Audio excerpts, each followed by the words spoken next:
বাড়ির পাশে কদম গাছটার যে ডালটা একটু নিচু হয়ে ঝুলছে, সেই ডালটাতেই টুনটুনি আর ঝুনঝুনি দোলনা বেঁধেছিল। সকাল বিকাল দুপুর রাত যখন তখন তাদের এখানেই দুলতে দেখা যেত। কোনো ঠিক নেই, এই হয়তো উঠোন ঝাড় দিচ্ছে। টুনটুনি হঠাৎ কি মনে হলো, উঠোনের মাঝখানে ঝাঁটা ফেলে দৌড়ে এক ছোটে গিয়ে দোলনায় চেপে বসল।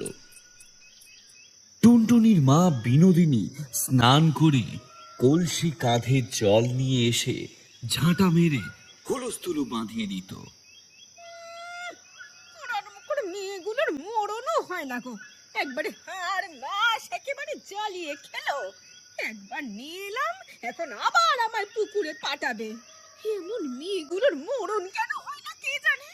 ওই গাছ আর ওই দোলনা, এই সব আমি একদিন জ্বালিয়ে ছাড়খাড় করে দেব।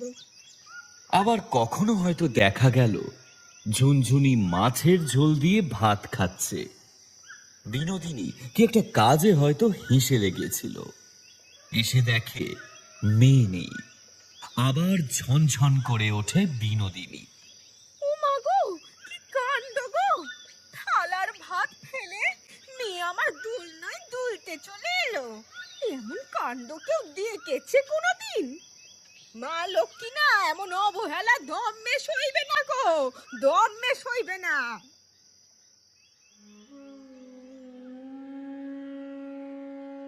তা এমনই একদিন টুনটুনি দোলনায় দোল খাচ্ছিল।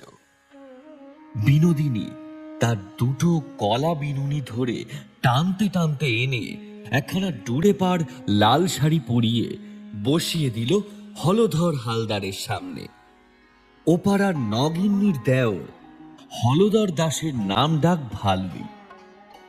হালি শহরে ওদের জমি জমা অনেক, তা তার নাকি টুনটুনিকে এক দেখাতেই দারুণ পছন্দ হয়েছে। নগিন্নির নাতির মুখে ভাতের সময় এসেছিলেন হলধর দাসের পুরো পরিবার। হলধর দাসের স্ত্রী, ছেলে গৌর দাস, দুই মেয়ে আর শালা কাঞ্চন। তা ফিরে যাওয়ার আগে কয়েক ঘন্টার সময় পাওয়া গেছে, তাই আর কি সদল বলে খানিকটা বিনা নোটিশেই হাজির হয়ে গেলেন তারা বিনোদিনীর বাড়ি। টুনটুনি ঝুনঝুনির বাবা তখন মাছের আড়তে হিসেব নিকেশ করছেন। বলাইকে দিয়ে মিষ্টি আনার সাথে সাথে তাকেও জরুরি তলব দিয়ে ডাকিয়ে আনার ব্যবস্থা করা হলো। একা হাতে দশভুজার মতো সব কিছু সামলে তিনি যখন সবেমাত্র একটু হাঁপ ছেড়েছেন, তখন দেখলেন যার জন্য এত কাণ্ড সেই টুনটুনেরই কোনো পাত্তা নেই। গেলবার পুজোর সময় পরবেন বলে শাড়ি বউয়ের কাছ থেকে একখানা ধনেখালির শাড়ি নিয়েছিলেন। তার নতুন শাড়ি পরে ঠাকুর দেখতে যাবেন, এত ভাগ্য কি আর বিনোদিনীর আছে? সারাদিন তো সংসারের জোয়াল টানতেই চলে যায়। শাড়িখানা আনকোড়াই ছিল, সেই শাড়িটাই মেয়েকে পরিয়ে সাজিয়ে গুছিয়ে ঘরে বসিয়ে এসেছিলেন। এখন পাত্রপক্ষর সামনে মেয়েকে নিয়ে যেতে গিয়ে দেখেন মেয়ে নেই। তা ওই গুণধর মেয়েকে যে কোথায় পাওয়া যাবে তা তো বিনোদিনী খুব ভালো করেই জানেন। সেই মুহূর্তেই তড়বড় করে কদমতলায় গিয়ে দেখলেন একদম ঠিক মহারানী ওখানে দোলনায় দুলছে। অমনি টুনটুনির কলা বিনুনি ধরে টানতে টানতে নিয়ে এসে হাজির করলেন পাত্রপক্ষের সামনে। তা মেয়েকে আর নতুন করে দেখার কি আছে? মেয়েকে দেখেই তো এখানে এসেছেন হলধর দাস। তবে বাড়ির বউ নির্বাচন বলে কথা, একা হলধর দাসের কথায় তো আর কিছু হওয়ার নয়, সেই কারণেই সকলকে আনা। তাই তিনি তার স্ত্রীর দিকে তাকিয়ে বললেন, কই গো, তোমার কিছু জিজ্ঞাসা আছে নাকি? যা জিজ্ঞাসা করার তাড়াতাড়ি করো, আমাদের তো এখনই ফিরতে হবে হালি শহর, দেরি করলে আবার ট্রেন মিস হয়ে যাবে যে। হলধর দাসের স্ত্রী সোনালী ডাঁটির চশমাখানা একটু পিছন দিকে ঠেলে এগিয়ে গেলেন টুনটুনির দিকে। টুনটুনি মনে মনে ভাবল, সে কি কাঠ পিঁপড়ে নাকি? ভদ্রমহিলার চোখের দোষ আছে, না হলে একটা মানুষকে দেখতে এত কাছে আসতে হয় নাকি? কিন্তু ভদ্রমহিলার দৃষ্টি টুনটুনির দিকে নয়। টুনটুনির গলার হাড়খানা, পাতলা ফিনফিনি সোনার হাড়খানা একেবারে টুনটুনির কাঁচা সোনার রঙের সাথে মিশে গেছে। ভদ্রমহিলা হাড়খানা টেনে বললেন, তা এই কানা তো আছে কিনা বোঝাই যাচ্ছে না। বিয়েতেও কি এমনই দেবেন নাকি? পাশ থেকে হলধর দাস বলে উঠলেন, তুমিও যে কি বলো না গিন্নি, বাচ্চা মেয়ে খেলাধুলা করছিল তাই আর অত গয়নাগটি পরায়নি, তা বলি কি আর বিয়ের সময় গয়না দেবে না? তুমি যে কি বলো না। হলধর দাসের স্ত্রীর মনে হলো তার স্বামীর কথায় বিশাল ভরসা, তাই সেই ভরসাতেই হাড় আর টুনটুনি দুজনকে ছেড়েই পিছনে সরে এসে নিজের চেয়ারে বসলেন। দেখবেন হালি শহরে আমাদের আবার বিস্তর মান, সারা গাঁয়ের লোক আমাদের এক ডাকে চিনি। আত্মীয় পরিজনদের মধ্যেও আমাদের একটা সম্মান আছে। তেমন গয়না দেবেন যা অন্তত চোখে দেখা যায়, হাতে ধরলে মনে হয় যে না, একটা কিছু হাতে নিয়েছি। আপনি কি বলছেন দিদি? এও আবার নতুন করে বলতে হয় নাকি? মেয়ে কি আর আমার এমনি এমনি সৌর ঘরে পাঠানো যায়? ও সব নিয়ে আপনি কিচ্ছুটি ভাববেন না দিদি। হলধর দাস নিশ্চিন্ত মনে বললেন, তাহলে সব ঠিক হয়ে গেল। ভদ্রলোকের এক কথা, সামনের ফাল্গুনে প্রথম বিয়ের তারিখেই একেবারে 4 হাত এক করে দেব।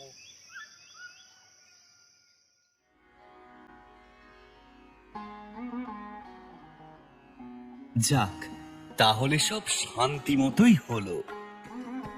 হলধর দাস থালায় সাজানো সব মিষ্টি সিঙারা গলাধ্যকরণ করে গাত্রোত্থান করলেন। এদিকে বিনোদিনীও মেয়ের বিয়ের তোড়জোড় শুরু করলেন। তাড়াহুড়ো না করে আর উপায় আছে নাকি? হাতে আর মাত্র 1 মাস। এদিকে মেয়েকে যে কিছুতেই সিধে করা যায় না, সে তো টেরা হয়েই বসে আছে। আমার স্কুলের দিদিমণি বলেছে আমার 18 বছর হতে এখনো 1 বছর দেরি আছে। এখন 18 বছরের আগে মেয়েদের বিয়ে দিতে নেই। আমি বিয়ে করব না। টুনটুনি গাল ফুলিয়ে ওই এক কথা বলে আর দোলনায় দোল খায়। এসব কথা শুনলে বিনোদিনীর মাথায় যেন আগুন জ্বলে ওঠে। তিনি ঝনঝন করে বলে ওঠেন, হ্যাঁ রে, ভগবান নিজে হেঁটে আমার বাড়িতে এসেছেন। এমন সম্বন্ধ কি কারো এমনি এমনি হয়? এই সম্বন্ধ অগ্রাহ্য করলে তোর বিয়ে আর আমি দিতে পারবো ভেবেছিস? তোর দিদিমণি এসে বিয়ে ঠিক করবে, পাত্র খুঁজে এনে দেবে। একেবারে চুপচাপ বিয়ের পিঁড়িতে বসবি। বিয়ে হয়ে ওই বাড়িতে একেবারে সাজিয়ে গুছিয়ে বসতেই বছর গড়িয়ে যাবে তোর। হয়ে যাবে তখন তোর 18 বছর। আর এই ব্যাপারে একটা কথাও যেন আমি না শুনি।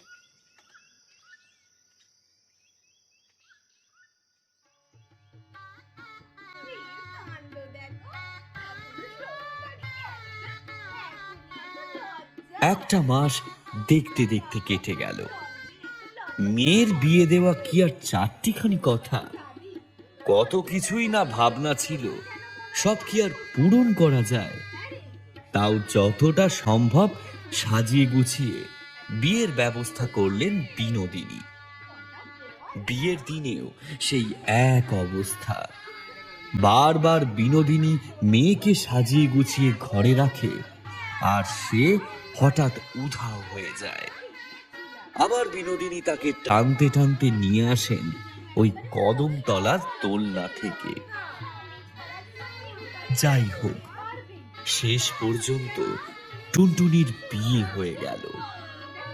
যাওয়ার সময় সে বিনোদিনী আর ঝুনঝুনির গলা জড়িয়ে ধরে যত না কাঁদল, তার চেয়ে বেশি কাঁদল কদমতলার ওই দোলনাটাকে জড়িয়ে ধরে।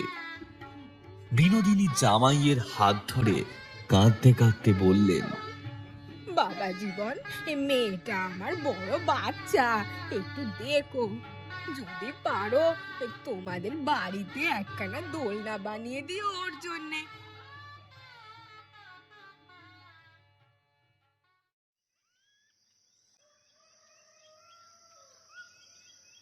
তা গৌরদাস তার নতুন বাচ্চা বউয়ের জন্য বাড়িতে দোলনা বানিয়েছিল কিনা জানা নেই, তবে টুনটুনির আর তার শ্বশুর বাড়িতে 1 বছর কাটিয়ে 18 বছর পূর্ণ করা হলো না। মাস 6 মধ্যে টুনটুনি আবার তার বাপের বাড়ি ফেরত এলো, তবে বরের পাশে হেঁটে হেঁটে নয়, খাটিয়ায় শুয়ে শুয়ে। টুনটুনি নাকি কলসি কাঁখে বাড়ির লাগোয়া পুকুরে জল আনতে গিয়ে খাটে পা পিছলে পড়ে জলে ডুবে মারা গেছে। টুনটুনির শাউরি বিনোদিনীর গলা জড়িয়ে ধরে হাউমাউ করে কেঁদে বলল, মেয়েটারে রাখতে পারলাম না দিদি। এমন সময় মেয়েটা পড়লো যে ধারে কাছে আর কেউ ছিল না। মেয়েটা হয়তো কতই না চেঁচামেচি করেছে, এমনই কানের মাথা খেয়েছি যে শুনতে পেলাম না। পুকুরটার এমন বড় নয়, কেমন করে যে মেয়েটা ডুবে গেল বুঝতেই তো পারলাম না। মরা মেয়েটাকে চোখের সামনে দেখে বিনোদিনীর আর কোনো দিকেই খেয়াল ছিল না। তা নইলে কি আর একবারও মাথায় এলো না গা গ্রামের মেয়ে টুনটুনি, হ্যাঁ, অমন বাড়ির লাগোয়া পুকুর হয়তো নেই, কিন্তু টুনটুনির গ্রামে তো আর পুকুরের অভাব নেই। আর সেই পুকুরে দিনে দুপুরে তাপিয়ে বেরিয়েছে টুনটুনি। তাহলে সে জলে ডুবে মরে কি করে, কি জানি কি করে?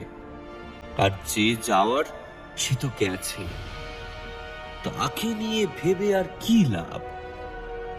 ঘটা করে শ্রাদ্ধ করলো টুনটুনির বর, আর সেখানে বারবার পরলোক গতা স্বর্গীয়া এসব বলে টুনটুনির নামটাই যেন মুছে দেওয়া হলো সকলের মন থেকে। একটা মাত্র ব্যাপার শুধু ঝুনঝুনি লক্ষ্য করেছে, কদমতলায় হাওয়া নেই, কোথাও কোনো জোরে জোরে হাওয়া চলছে না, একটা গাছের পাতাও নড়ছে না। তবু ওই কদমতলার দোলনাখানা মাঝে মাঝে যেন আপনা থেকেই দুলতে থাকে। ভোরবেলা ঝুনঝুনির ঘুম ভাঙে ওই দোলনা দোলার ক্যাচ ক্যাচে আওয়াজে, আবার মাঝে মাঝে মাঝরাতেও ঘুম ভেঙে যায়। মনে হয় যেন কেউ দোলনায় দুলছে, কিন্তু এই কাণ্ডটা ঝুনঝুনি কাউকে দেখাতে পারে না। যতবার সে মাকে টেনে নিয়ে দেখাতে গেছে, দেখে সব চুপচাপ, কেউ কোথাও নেই, দোলনাও দুলছে না।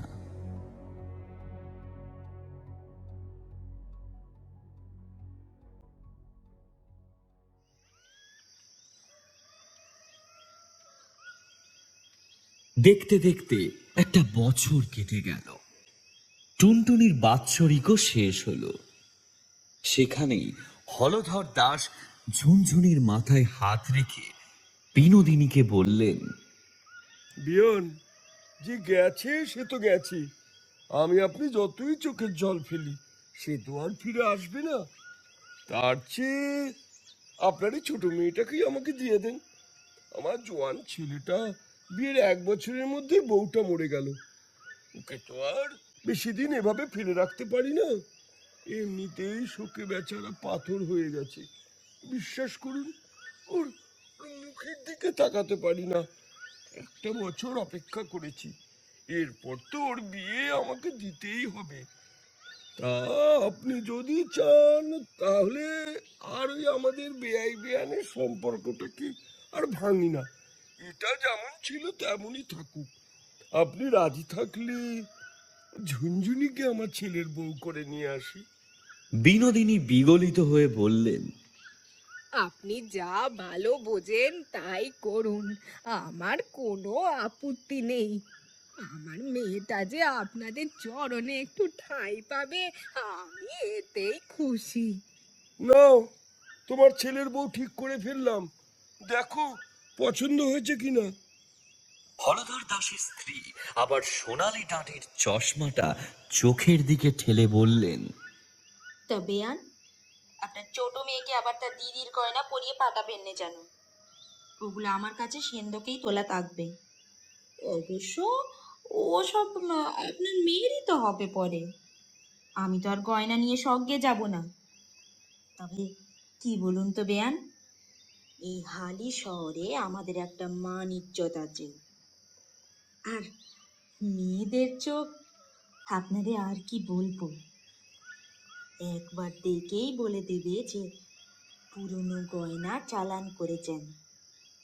তাছাড়া মরা মানুষের গয়না নিতে নেই তো। তার উপর এ তো আবার যাই হোক তাই হোক সতীনের গয়না।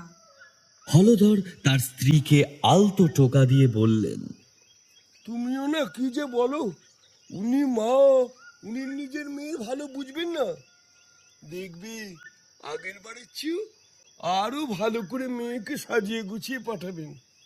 বিনোদিনীও মাথা নেড়ে জবাব দিলেন, না না না, সে তো বটেই। ওই গয়নায় আবার কেউ হাত দেয় নাকি? আমি আবার নতুন করে আমার মেয়েকে গয়না গড়িয়ে দেব। ঝুনঝুনি ফ্যাল ফ্যাল করে চেয়ে রইল মায়ের দিকে। তার দিদির বেলায় 1 বছর কম ছিল, আর তার বেলায় এখনো 18 বছর হতে 3 বছর কম। এখন বিয়ে দেওয়া যায় নাকি? স্কুলের দিদিমণি কি বলবে, বন্ধুরা কি বলবে? অবশ্য এসব প্রশ্ন করার সাহস ঝুনঝুনির নেই। এর উত্তরও যে কি হবে তাও ঝুনঝুনি জানে। আগেরবার টুনটুনির বিয়ের সময় সে শুনেছে, তাই সে চুপচাপ থাকলো। এদিকে বিনোদিনী জোর কদমে ছোট মেয়ের বিয়ের তোড়জোড় শুরু করলেন, আর তার সাথেও এটাও মনে করে হিসেব করলেন আগেরবার কি কি ভুল হয়েছিল, যার জন্য বছর ঘুরতে না ঘুরতে টুনটুনিকে চলে যেতে হলো। এই হিসেব নিকেশ করতে গিয়ে প্রথমেই চোখ গেল ওই হতচ্ছাড়া কদম গাছ আর তার ডালে বাঁধা দোলনাটার দিকে। আগেরবার টুনটুনিকে যতবার ওই দোলনা থেকে টেনে আনতে গিয়েছিলেন বিনোদিনী, ততবার রাগের মাথায় বলেছিলেন, ওরে, তোর মরণ হয় না রে মেয়ে, আমার হাড় মাস একেবারে জ্বালিয়ে খেলি।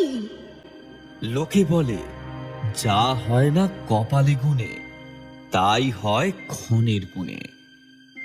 কোন সময় কি হাওয়া চলে কে বলতে পারে?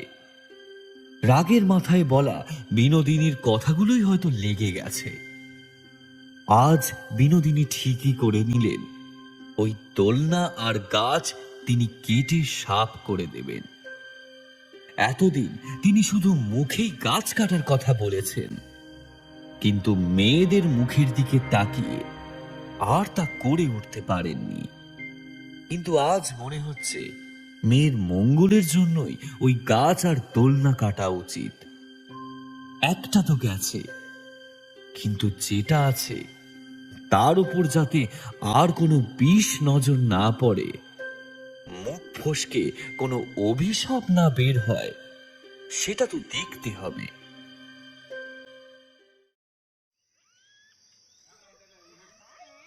বিয়ের আর তখন মোটে 7-8 দিন বাকি। মেয়ের বিয়ে বলে কথা, বাড়ি ভর্তি আত্মীয় স্বজন, সবাই নানা কাজে ব্যস্ত। এর মধ্যেই বিনোদিনীর মাথায় কি খেয়াল উঠল, তিনি আস্তে আস্তে গোয়াল ঘরের পিছনে নানা আবর্জনার ফাঁকে লুকানো কুঠারটা নিয়ে এগিয়ে গেলেন। গাছের কাছে এসে বোধহয় একটুর জন্য মায়া হলো। একবার আলতো করে হাত বোলালেন তিনি। দুই মেয়ের কত স্মৃতি জড়িয়ে আছে গাছটাকে নিয়ে, কিন্তু অত কিছু ভাবলে আর চলবে না। বিনোদিনী মাথার উপর কুঠারটা নিয়ে সপাটে মারলেন। অমনি কি যে হলো ঠিক বোঝা গেল না। গাছের কিছু হলো না, কিন্তু বিনোদিনী যেন ছিটকে গিয়ে পড়ল একেবারে গোয়াল ঘরের কাছে। যে হাতে তিনি কুঠার ধরেছিলেন সেটা যেন কি পেছন থেকে মুচড়ে ধরে আছে। বিনোদিনী হাজার চেষ্টা করেও যেন নিজেকে ছাড়াতে পারলেন না। খানিকটা ভয় পেয়ে চিৎকার করে উঠলেন, ওগো, কে কোথায় আছো গো? বাঁচাও, আমাকে বাঁচাও গো! কি অলক্ষণে গাছ আমায় ধরে রেখেছে! বাঁচাও, কে কোথায় আছো? একটা গাছ কি করে বিনোদিনীর হাত ধরে রাখতে পারে সেটা কারণ মাথায় এলো না। কিন্তু এটা ঠিক, বিনোদিনীর হাতখানা পিছনে আটকে গেছে। বিনোদিনী শুধু হাউমাউ করে চিৎকার করছে, গাছ আমায় ধরে রেখেছে! কিন্তু হাত আর কিছুতেই সামনে আনতে পারছে না। অনেক কষ্টে প্রায় আধ ঘন্টা টানাটানি করার পরে হাতটা সামনে এলো ঠিকই, কিন্তু অসহ্য ব্যথায় বিনোদিনী কাতরাতে থাকলো। হতচ্ছাড়া গাছ! মেয়েটা মিঠুক, তোকে আমি কেটে একেবারে দু টুকরো করে দেব। তোর জন্যই আমার মেয়েটা মরেছে। হ্যাঁ হ্যাঁ, তোর জন্যই মরেছে। হাতটা ছাড়া পেতেই বিনোদিনীর মুখ ছুটতে শুরু করেছে, কিন্তু তাতে কদম গাছের ভারী বয়েই গেছে। সে শুধু মাথা দুলিয়ে দুলিয়ে হাসে।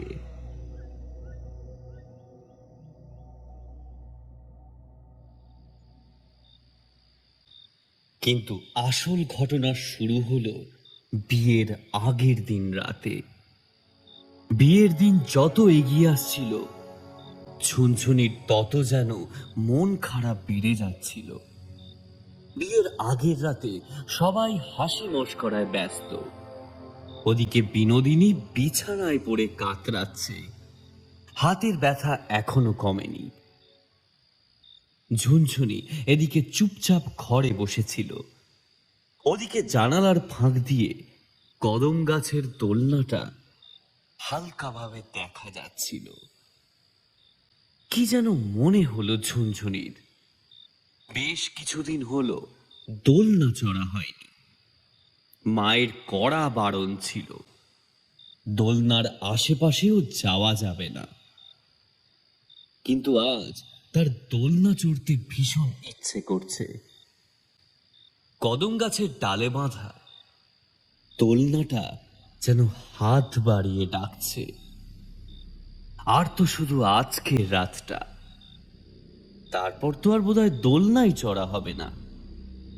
ঝুনঝুনি একবার মুখ বাড়িয়ে দেখল, বিনোদিনী বোধহয় ব্যথার ওষুধ খেয়ে ঘুমোচ্ছে। এখন আর এদিকে কেউ নেই। ঝুনঝুনি চুপি চুপি এগিয়ে গেল দোলনার দিকে। একবার দোলনায় বসতেই যেন ক্যাচ করে উঠল। ঝুনঝুনি ভয় পেয়ে উঠে দাঁড়ালো। না না, ও কিছু নয়, এত বছরের পুরনো দোলনা, তার উপর খোলা জায়গায় বাঁধা থাকে। রোদ ঝড় হাওয়া সবই তো চলছে সারাক্ষণ ওর উপর দিয়ে, তাই আর একটু ক্যাচ ক্যাচ করলে দোলনার আর দোষ কি? ঝুনঝুনি দোলনাটায় আবার বসলো। একটু আলতো চাপ দিতেই দোলনা তুলতে শুরু করলো। ঝুনঝুনি তার বিয়ে, দিদির কথা, দিদির অমন করে হঠাৎ মারা যাবার কথা সব ভুলে গিয়ে দোলনায় দুলতে শুরু করলো। এমনই তো হয়ে আসছে এতকাল ধরে। এই দোলনায় উঠলেই দুই বোন পৃথিবীর সব কিছু ভুলে যায়। দোলনাটা আস্তে করে উঠে যায় ওপরে, আবার নিচে নেমে আসে। বেশ সুন্দরী সব চলছিল, যেমনটি রোজ হয়। কিন্তু হঠাৎ যেন কি থেকে কি হয়ে গেল। দোলনাটা অস্বাভাবিক জোরে দুলতে শুরু করলো। মনে হচ্ছে কে যেন জোরে ধাক্কা মারছে দোলনাটাকে। ঝুনঝুনি কিছুতেই যেন টাল সামলাতে পারছে না, চিৎকার করে কাউকে ডাকতেও ভয় পাচ্ছে। মা যদি একবার জানতে পারে সে এই রাতে এই দোলনায় উঠেছে, তাহলে আর রক্ষে নেই। ঝুনঝুনি প্রাণপণ শক্তিতে দোলনাটাকে চেপে ধরে আটকাতে লাগলো, কিন্তু কিচ্ছু হলো না। দোলনাটা অদ্ভুতভাবে শুধু উপরে ওঠে আর নিচে নামে। আর বোধহয় উপায় নেই, চিৎকার করে উঠলো ঝুনঝুনি। কিন্তু চিৎকার তো করলো, তার মুখ দিয়ে কোনো আওয়াজ বের হলো না। আজ পূর্ণিমা, চারিদিকে চাঁদের আলোয় একেবারে ঝলমল করছিল। কিন্তু হঠাৎ এক গাঢ় কালো অন্ধকার এসে ঢেকে দিল সবকিছু। ঝুনঝুনি দেখলো ঠিক তার সামনে কি একজন যেন দোলনার দুটো দড়ি হাতে তুলে যাচ্ছে। ঝুনঝুনি ভয়ে সিটিয়ে গেছে। সামনের সেই ছায়ামূর্তি এবার খিলখিল করে হেসে উঠল। কিরে, বিয়ে করবি নাকি? তোর কি খুব বিয়ে করতে ইচ্ছে করছে? ঝুনঝুনি এবার চিনতে পারল, এই তো তার দিদি টুনটুনি। দিদি তুই? অনেক কষ্টে যেন গলা দিয়ে এই দুটো শব্দ বের হলো ঝুনঝুনির। আবার খিলখিল করে হেসে উঠল টুনটুনি। কিরে, আমার বরকে বিয়ে করছিস নাকি? তোর খুব আনন্দ তাই না? আমি মরে গেছি আর আমার সব জিনিস তুই নিয়ে নিবি। আমার দোলনা নিয়ে নিবি, আমার বরকে নিয়ে নিবি। খুব মজা না তোর? ঝুনঝুনি আরো যেন ভয় সিটিয়ে গেল। সে দোলনায় চেপেছে বলে কি দিদির রাগ হলো? কিন্তু এর আগে তো কোনোদিন তার দোলনায় বসা নিয়ে দিদি আপত্তি করেনি। আজ কি তবে তার দিদি এতটাই দূরে চলে গেছে যে সে দোলনায় চেপেছে বলে তার দিদি তাকে এইভাবে ভয় দেখাচ্ছে? ঝুনঝুনির চোখে জল চলে এলো। আমাকে তুই দোলনায় চাপতে দিবি না দিদি? দোলনায় উঠলে মা বকা দেয়, কেউ বসতে দেয় না দোলনায়। তুইও দিবি না আমায় বসতে? টুনটুনি চিৎকার করলো। না, দেব না। আমাকে মেরে ফেলে আমার সব জিনিস তুই নিয়ে নিবি, আর আমি বসে বসে দেখব? অনেক দিন অপেক্ষা করেছি, চুপচাপ এই দোলনায় বসে দেখে গেছি। আমাকে আমাকে তোরা একটু একটু করে ভুলে গেলি। এবার আমি এসেছি, এবার গুনে গুনে আমি প্রতিশোধ নেব। আমার বরকে তুই বিয়ে করবি? তোর বিয়ে করার স্বাদ আমি চিরদিনের মতো ঘুচিয়ে দেব। ঝুনঝুনি কেঁদে উঠল আবার। সে কি বিয়ে করতে চায় নাকি? আর কেউ বুঝুক আর না বুঝুক, দিদিও কি বোঝে না? আমি বিয়ে করতে চাই না দিদি, তুই আমায় বাঁচা। মা জোর করে আমার বিয়ে দিচ্ছে, ঠিক যেমন তোর বেলায় দিয়েছিল, আমাকেও তেমন করেই জোর করে বিয়ে দিচ্ছে। বিশ্বাস কর, সত্যি বলছি, আমি বিয়ে করতে চাই না। আমাকে বাঁচা দিদি, আমাকে বাঁচা। তাই নাকি? তোকে জোর করে বিয়ে দিচ্ছে? তুই বিয়ে করতে চাস না? কেমন যেন মায়া ভরা শোনালো গলাটা, ঠিক যেন আগের মতো। কিন্তু দোলনাটা তখনও জোরে জোরে দুলছে। ঝুনঝুনি আর কিছুতেই নিজেকে সামলাতে পারছে না। একবার চেষ্টা করলো দু হাত দিয়ে টুনটুনিকে আঁকড়ে ধরতে, কিন্তু পারল না। টুনটুনি এখন ধরাছোঁয়ার বাইরে চলে গেছে। তাকে ধরতে গিয়ে তাল সামলাতে না পেরে পড়ে যাচ্ছিল ঝুনঝুনি। কোনো মতে নিজেকে সামলে নিয়ে আবার চিৎকার করে উঠল, দিদি বাঁচা। ঝুনঝুনির সেই আর্ত চিৎকার শুনে আবার খিলখিল করে হেসে উঠল টুনটুনি। হ্যাঁ, বাঁচাবো তো, বাঁচাবো বলেই তো এসেছি। বোধহয় কয়েকটা মুহূর্ত দোলনাটা যেন টুনটুনির চোখের ইশারায় একেবারে অনেকটা উঁচুতে উঠে গেল। আবার যখন নিচে নেমে এলো দোলনাটা, তখনও সেখানে ঝুনঝুনি নেই। দোলনা থেকে ছিটকে গিয়ে ঝুনঝুনি যে কোথায় পড়ল কেউ দেখল না।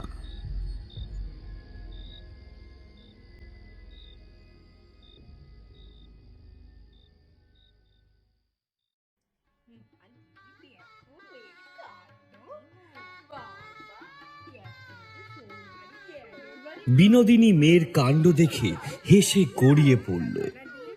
গায়ের মহিলারাও হেসে কুটোপাটি খেল। সত্যি এরকমটি আর দেখা যায় না। সেই দধিমঙ্গলের সময় থেকে দেখা যাচ্ছে ঝুনঝুনি একটা লম্বা ঘোমটার আড়ালে নিজেকে লুকিয়ে রেখেছে। কাউকে ধার কাছে আসতে দিচ্ছে না। দুজন মেয়ে সাজাতে গিয়ে দেখে ঝুনঝুনি নিজেই আগে থেকে সেজে বসে আছে। সকালের নানা অনুষ্ঠানে ঝুনঝুনিকে ডেকে ডেকে পাওয়া যায় না। এমনকি গায়ে হলুদের সময়েরও মেয়ের খোঁজ নেই। বিনোদিনী ছুটে যায় দোলনার কাছে, সেখানেও নেই। ভয় আটকে ওঠে। আজকালকার মেয়েদের বিশ্বাস নেই। তার উপর হয়েছে ওই স্কুলের দিদিমণি। কে জানে, আবার মেয়েকে কিছু বুঝিয়ে হয়তো নিয়ে চলে গেছে। না না, সেসব কিছুই হয়নি।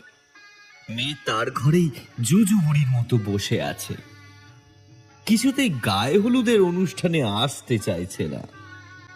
বিনোদিনী ঠাস করে মেয়েটাকে একটা চড় মারতে গেল, কিন্তু হরিখুড়োর বউ হাত আটকে দিল বিনোদিনীর। আরে করো কি? আজ মেয়ের বিয়ে, আজ তার গায়ে হাত তুলছো? তোমার না বউ, সত্যি মাথার ঠিক নেই। একটারে তো নিত্যদিন গাল মন্দ করে খেয়েছো, বলি আর একটাকেও কি শান্তি দেবে না? আর তো কয়েক ঘন্টা আছে মেয়েটা, একটু শান্তিতে থাকতে দাও দেখি। আহা, আমার শ্বশুর বাড়ি তো আর দেখতে আসছে নে গায়ে হলুদ ছোঁয়ানো হলো কি না। ও অত নিয়ম না মানলেও হবে। এ যাত্রায় বেঁচে গেল ঝুনঝুনি, কিন্তু ঝুনঝুনির বন্ধুদের কারো ভালো লাগছে না। কি যে হলো, মেয়েটার কাল অবধি তো সবই স্বাভাবিক ছিল, বেশ তো হেসে হেসে কথা বলছিল। এখন যে আর কথাও বলে না, গায়ের কাছেও ঘেঁষতে দেয় না। ঘুমটা খুলল সেই একেবারে গোধূলি লগ্নে।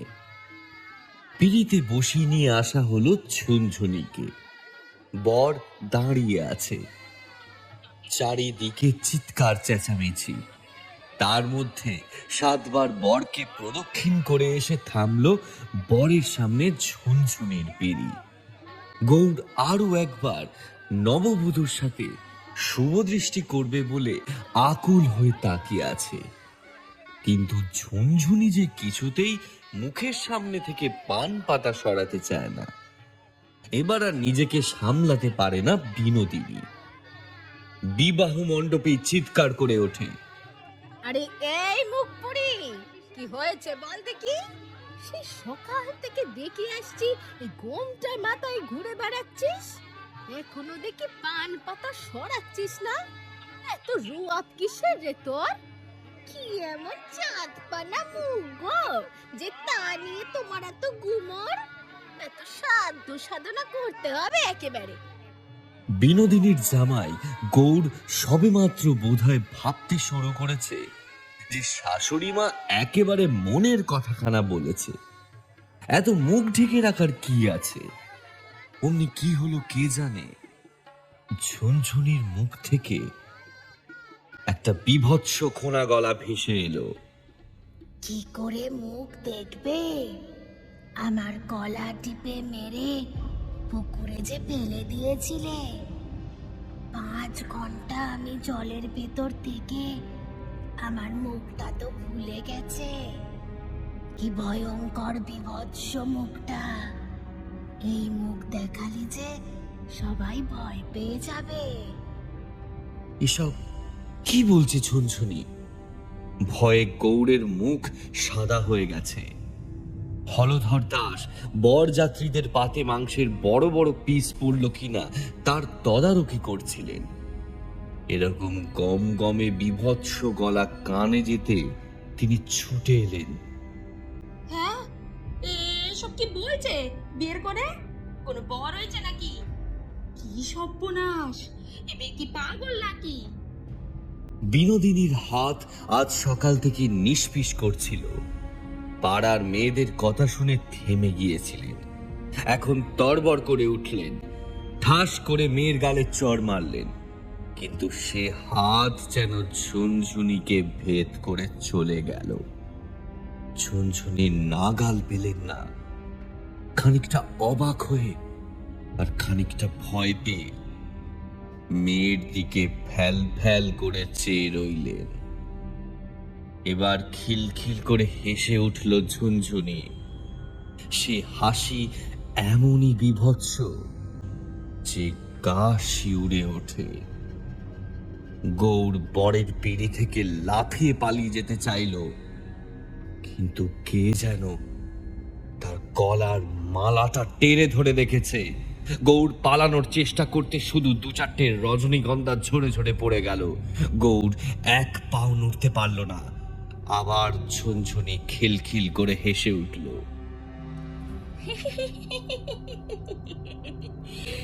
কি গো বর, কোথায় যাচ্ছ আমায় ফেলে? বিয়ে করবে না আমায়? মালা পরাবে না আমার গলায়? এতক্ষণে মুখের সামনে থেকে পান পাতাটা সরালো ঝুনঝুনি। এবার বিয়ে বাড়িতে যেন হুলুস্থুল পড়ে গেল। এটা তো ঝুনঝুনি নয়, টুনটুনি।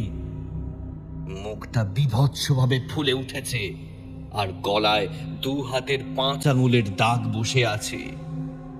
হলধর দাস এবার ভয়ের চোটে ছেলেকে টেনে নিয়ে পালাবার চেষ্টা করলো, কিন্তু কিছু হলো না। গৌড়ের গলার মালার একটা দিক সে ধরে রেখেছে। টুনটুনির পিড়ি এতক্ষণ যারা ধরে রেখেছিল তারা পিড়ি ফেলে দিয়ে যে যেদিকে পারলো ছুটে পালালো। টুনটুনি ঝুলতে লাগলো পিড়ি শুদ্ধ। না না, আমি তো তোমায় ছাড়বো না। তুমি আমার বর। একবার তুমি আমার সাথে মালা বদল করবে, আবার আমাকে মেরে আবার বোনের সাথে মালা বদল করবে। তা কি করে হয়? আমার গলাতেই তোমাকে মালা পরাতে হবে। টুনটুনি এবার গৌড়ের গলার মালাটা ধরে টান দিল। গৌড় বেচারা হুমড়ি খেয়ে পড়ে গেল টুনটুনির কাছে। হলধর দাস ওদিকে চিৎকার করে উঠল। এসব কি হচ্ছে কি? হ্যাঁ, এই বিয়ের নাম করে ধরে এনে আমাদের হেনস্থা করা হচ্ছে। এসব সহ্য করবো না আমি। বিনোদিনীর কি যে হচ্ছে, কি যে করবে, কিছুই বুঝে উঠতে না পেরে হাউমাউ করে কেঁদে উঠলেন। হলধর দাসের দিকে ফ্যাল ফ্যাল করে তাকিয়ে বললেন, আপনি আমার মেয়েটাকে মেরে ফেলেছেন বেয়াই মশাই। হলধর দাস শুনতেই পেলেন না কোনো কথা। বিনোদিনীর কথার কোনো তোয়াক্কা না করেই চেঁচিয়ে উঠলেন, এসব এসব এসব চক্রান্ত চলছে আমার আর আমার ছেলের বিরুদ্ধে। আমি এসব কিচ্ছু বরদাস্ত করবো না। চলে আয়, এই তুই চলে আয় আমার সঙ্গে। হলধর দাস প্রায় ছেলের গলার ধরে তাকে টেনে নিয়ে আসতে চাইলেন, কিন্তু পারলেন না।